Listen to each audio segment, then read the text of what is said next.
svima ljudi. Pozdrav svima ljudi. Danas ću vam pokazati kako da igrate Slither.io ili Slither.io na telefonu.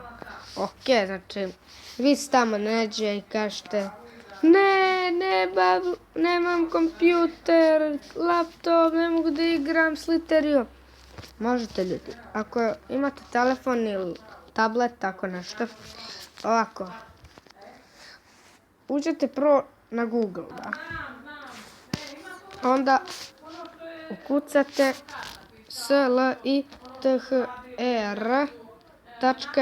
Nemojte download. I evo ljudi.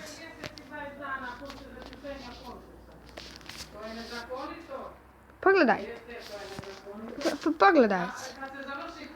Pogledajte ovo. Pravi Slither.io.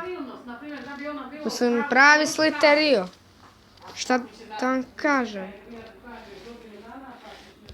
Ok, makni ovo. Znači, mislim, ovo je pravi Slither.io. Evo, tu imate isto.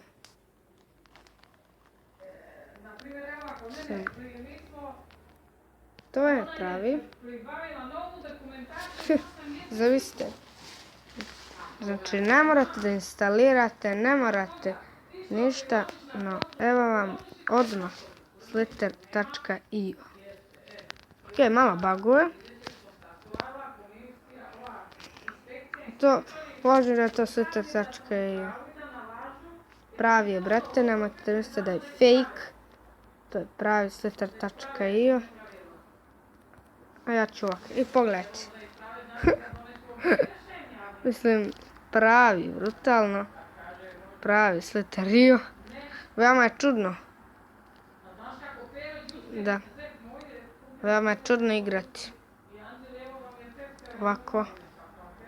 Wow. I eto ljudi, danas sam vam nešto pomogao i vidimo se u sljedećem klipu.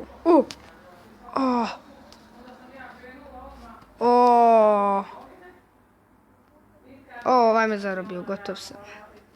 Pes ljudi.